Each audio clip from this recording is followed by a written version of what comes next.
Hey guys, it's Alex again, and today I'm going to install a set of injectors. Hey guys, it's Alex, and today I'm going to install a set of. Hey guys, it's Alex, and today I'm going to install a set of injectors on the white car. So the white car, as many of you know that do follow my channel, has a Vortech Supercharger, 3.6 pulley, LU47 injectors. These cars don't necessarily need a huge injector because there's 16 injectors in the car. So eventually I'm going to move over to E85, and I needed a 1000cc injector. So FIC reached out to me and they said, hey, we have a set of injectors coming out that are somewhere in between 1000cc and the 1600, and a lot of people don't need the 1600s. A lot of people tend to run pump gas ish, and the 1600s, similar to the ID 1700s, are not really pump gas friendly.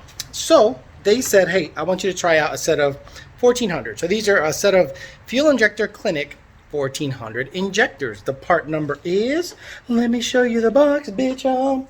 Here's the box. Boom. 1440, sorry. IS 403 1440H. So this car is going to be on pump gas for quite a while. And when I do go return style fuel system, I'm going to go back and forth between pump gas and E85. Now, it'll probably live on E85 once it goes E85, but until then, it's going to be a pump gas bitcho or a race gas C16 VP110 or MS109 car. So what I'm going to do is I'm going to just put a set of 1440s in it, data log it with their data, and see what it looks like, see what it does fueling, see what it does in transition, see what it does at idle, and see how stable the short-term fuel trims are, and that'll tell us, you know, whether we recommend this injector or not for an intermediate size between 1000 and a 1700. A lot of people go to the tried and true ID 1300. It's a very good injector.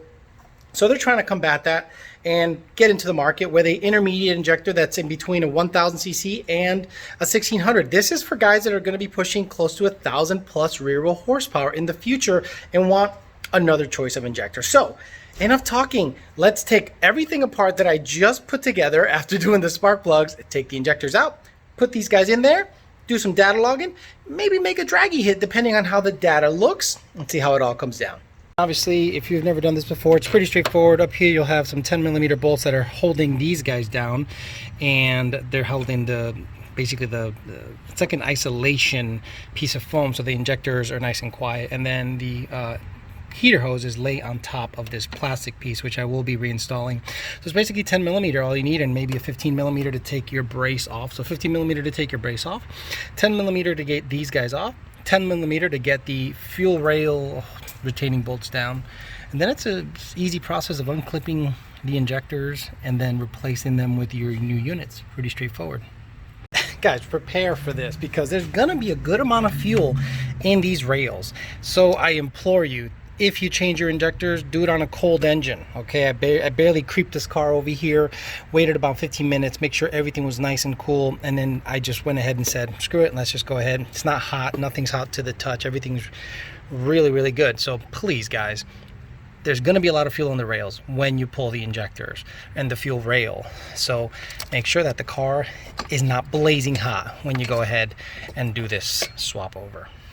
Okay, so let's take a look at the differences visually between an LU47, 6 holes.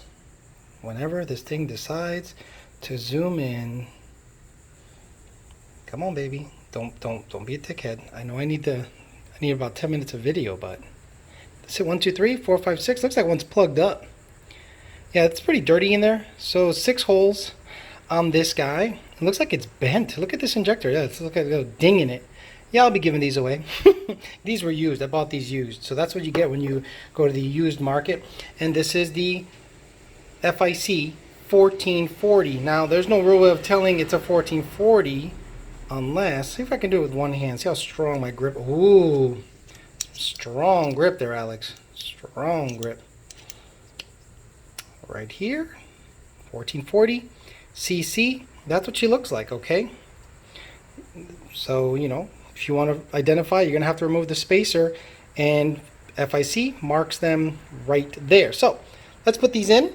I already have a tune on the SD card. I'll just flash the tune on it, see how good their data is and how it acts in a data log. Okay, injectors are in their home place. clip the injector harness in, like so. Do on the other side. Okay, this side's done. Not sure if I got to clock these or not, but we'll see once I put everything down. Okay, I think they're all down. So now let's put the injector rail hold down bolts in. Hit it with a 10 millimeter and do a little pressure test with going key on, and then seeing how everything goes. Okay, let me do a pressure test, make sure the O-rings. Oh, looks like I got a leak as I heard something. Nope. Do the injectors turn on when I open the door? Where are we leaking, baby? The one that didn't seat properly. Okay, let me double check that. Open the door, the injectors turn on. Who the fuck knew? So, close the door. Check it out again. See why it didn't seat in that little area right there. Open the door again. Apparently, opening the door pressurizes the fuel system, especially when the key's around. All right, leave it open a little bit. How we doing? How we doing? We're doing good. Let me zoom in. I love this camera, by the way. Bam. No. All right, we're doing good on this side. Everything's plugged in. How we doing over here, buddy? Blown dry. This one's mint. All right, for whatever reason, the number 3 cylinder, it did it on the LU47s too, so something's going on with the rail and how it mounts. It's a little twisted or something like that. So anyway, everything looks really good. I'm going to put all the insulation. Actually, should I start it like this? Yeah, I should start it like this and run it for a little bit to make sure they're not leaking. So let me go ahead and upload the tune on it real quick. Now, some of you might ask, why don't you just start it with the old tune? So let's think about it. You have a set of, sorry about the sweat, it's not as bad as the other day. You have a set of 1400 injectors, but the car thinks it has 47-pound injectors. So it's going to open and close an injector thinking that there's 47s in it while there's 1400s in it. So is the car going to run rich or is it going to run lean? Huh? Is it going to run rich or is it going to run lean? You tell me. It's going to run pig rich because it thinks, well, it's an LU47, open, close. That's about, 47 pounds open, close. It's all math. But let's say the opposite is true. Let's say you have a set of Deechwork 95s and you actually have a set of LU47s in it. So what'll happen is, or let's say an FIC 1000, let's say you have an FIC 1000 in the car. In terms of the tune, let's say it's tuning for FIC 1000s, but you have an actual LU47 in there. So it's pulsing for an FIC 1000 while you have only 47-pound injectors in it. Is it going to run lean or rich? So if you have LU47s in it, but it is pulsing for FIC 1000s, it's going to run lean. It's going to be open and closed too quickly, and the smaller injector is just going to be like, no, it's going to show lean in the data log. So we see that a lot in data logs. When I go, I gave you a Deechwork 95 tune, but the car's super lean. Why? Can you check the injector? Oh, it's an LU47. Shouldn't that be opposite? I'm like, no, it's pulsing for a Deechwork 95, a small pulse in a way smaller injector than it is tuned for. So it'll be lean. So again, if I was to start this car with LU47 data with 1440s installed, it'll be pig rich. So I'm going to put the tune on it, turn it on, make sure everything looks good, and then finish up the install, data log, and maybe do a draggy hit. Before I turn the car on, make sure I get everything out of the way that could fall and cause an issue. Yeah, don't judge me on that. I'll explain that later. Do not judge me. This guy failed me. Or maybe the internal check deal, so we'll see if I have to plug. It's a temporary plug. Relax, guys, relax. Get all this shit out of the way. Okay, so what I'm going to do is I'm going to turn the car on after the tune's been uploaded, but making sure there's nothing's going to fall and cause anything to get stuck anywhere. Injectors are on super snug. Super snug. Okay, let's give it a start up. People must be looking at me like, what the hell is it? It smells like gasoline over here. Damn, Skippy does. All right, let's see how everything goes.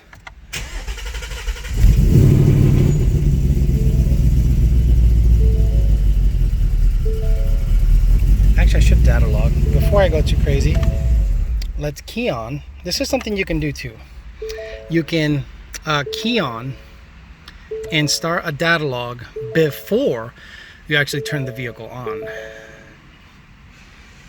So diagnostics, data logging, yes, come on baby. Normal, doesn't matter really. So the car's not running, but the key is in the on position. So yellow light's blinking. Let's turn the car on and start logging so we can capture our startup. All right. Get copyright removed because of Ja Rule. I know, keys in my pocket, I know. Let's take a look for leaks. No, sir.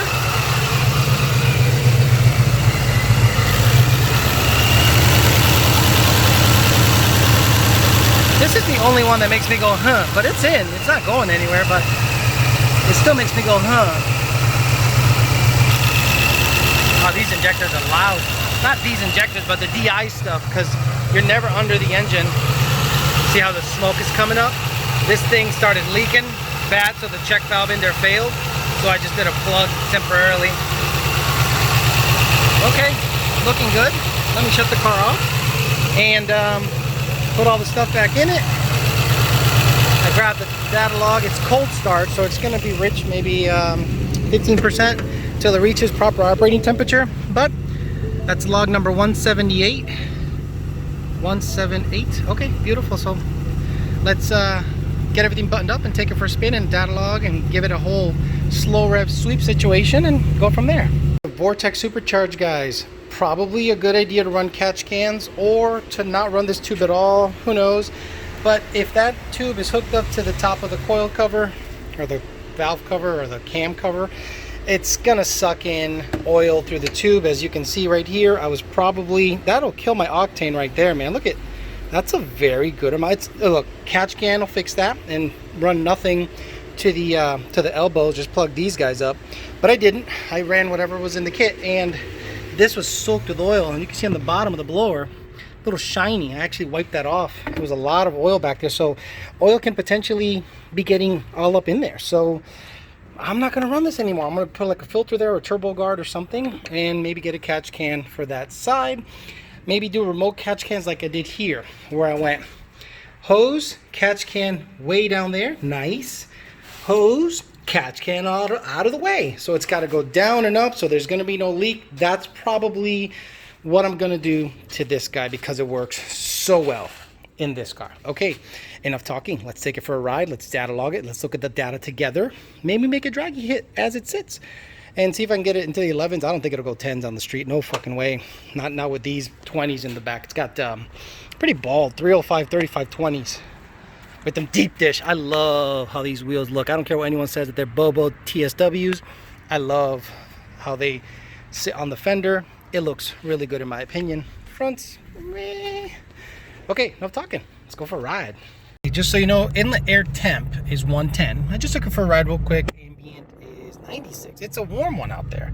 So I already did a data log. I'm not going to go through the whole thing of how to sample a data log. I've already done that in a previous video, so let's go right to the log. Okay, this looks like my log. Yeah, at the end I went wide open throttle, so we're gonna go over here to ECT actual or ETC actual. I think I'm dyslexic. Yep. So let me right click and drag there and see what the wide open fueling looks like. Okay, drag left to right. Right here. Shh.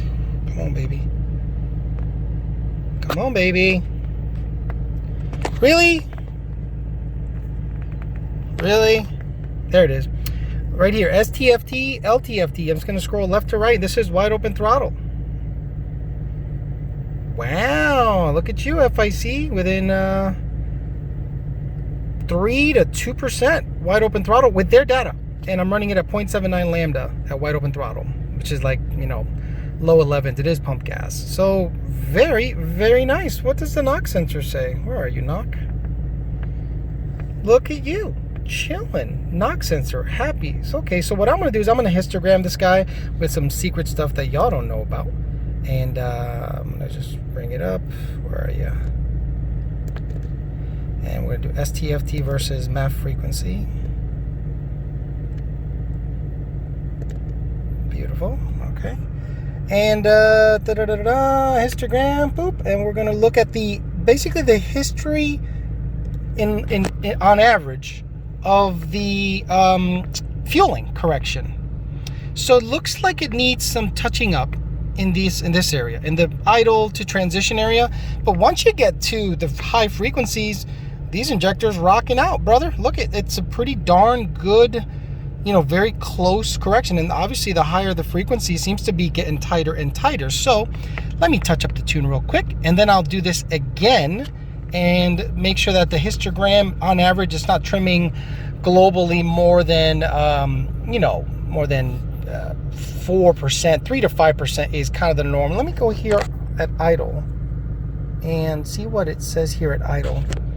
So it needs some touching up at idle. Right here, needs some touching up at idle. So let me do that and then go out there and histogram it again and do a wide open throttle pull. And if it looks good, I'll get the camera mount at home and do a draggy hit and see what it does with the opening on the Vortech once fueling is dialed in. But this is fuel injector clinic data, and we're tweaking it about the same amount we have to tweak any other data. Not idle and transition a little bit, but wide open throttle is pretty much on the money. So let me tweak it, get a tune on it, histogram it again, and if it looks good, we're done. Do a draggy hit, and that'll end the video. Back at the scene of the crime after one global MAF adjustment, meaning I adjusted fueling based on the long-term average of a good ride. Well, guess what? Looking at the data, it looks phenomenal. Here I did a 234, and I have pump gas, and I did have the intake tube removed, so it saw more airflow, which in turn saw it make some knock. Knock and knock. It just wasn't happy, especially on a shift. We are seeing centrifugal superchargers, for whatever reason, manual cars knock on a shift. So forget all that. I'll get E85 and turn off the knock sensors and tell them to eat dicks. But check out the the average histogram of the whole run. Remember before it was like in the 0.8 something? Ooh, yeah, doggy. This is like a blip on the radar, so I don't really count that, and I'm not going to hit those two spots by 6 and 5%. I'm just going to say leave it alone. But look at that. Everywhere it's pretty darn tight, and look at wide open throttle. It gets better and better. Almost no fueling correction needs to happen. A little bit in transition, but again, it's 3 to 5%. I'm happy. 3 to 5%. I'm happy. I'll leave this alone. It's like super idle, low, crazy stuff. So this is the mark of what I personally, I'm not going to start naming companies, but me personally, when I see an injector and we use their data and it looks this good after one adjustment, life's pretty good. And this is a known MAF curve based on packs and stuff, and it needed some touching up down low in transition, but wide open throttle was mint. So in my opinion, Alex's opinion, and no one else's, it's a winner. So if you guys are considering a 1440, I mean, my car has it, so take that for what it's worth. Why do I mention my opinion? In my opinion, because I don't want to implicate any company stuff. Now, obviously, FIC does sponsor me and I run their products, but I'm showing you that the product is tuning pretty well. If the product was garbage, you wouldn't hear it. I would tell them directly. I would say, hey guys, let's tweak on this data, or I'm not going to run that injector. It's not really looking that good. But from what I can tell, based on the data and based on their data and the adjustments that needed to happen, it's no better or worse than any other injector company out there in terms of tuning. Their data is pretty much on point as far as I can tell. Didn't have to fudge data with other companies' data. So if you're looking for an injector between 1000cc and 1700, this guy's going to be right in your alley, and it uses the stock connectors. It doesn't have an adapter like their previous used to have. That's why they ended up coming out with this injector. It's an in-between injector between 1000cc and 1700, and at the end of the day, it's going to be something that's perfect for you guys that still want to run pump gas on occasion and then have the power potential of supporting 1200 horsepower with the same injector. Okay, so that's the benefit of this injector. Hopefully you guys liked the video. Hopefully you liked a little bit of data logging and a little bit of data. I couldn't get you draggy hits because I had a little bit of the oil cap came loose, so I was like, I had to abort run. I had to, I forgot that I had that kind of temporary situation on there. So I pulled over, put the other one on, didn't spill any oil, but I heard something and I was like, what is that? I knew I should have just driven it around the parking lot and gotten it fixed and gotten a remote catch can in there right away. But I went out for a run and just kind of give it a little white, and I'm like, oh shit, I forgot that stupid temporary cap was in there. So no draggy hits today, but I'll get you draggy hits this week once everything is ironed out, squared away, and I have remote mounted catch cans on this car. Thanks for listening, guys. Again, if you guys want to consider an injector that's in between 1,000 and 1,700, the 1440 FIC Fuel Injector Clinic 1440Hs seem to be doing pretty good on my car, so this should be pretty good on your car. Thanks for listening, guys. We'll talk to you later.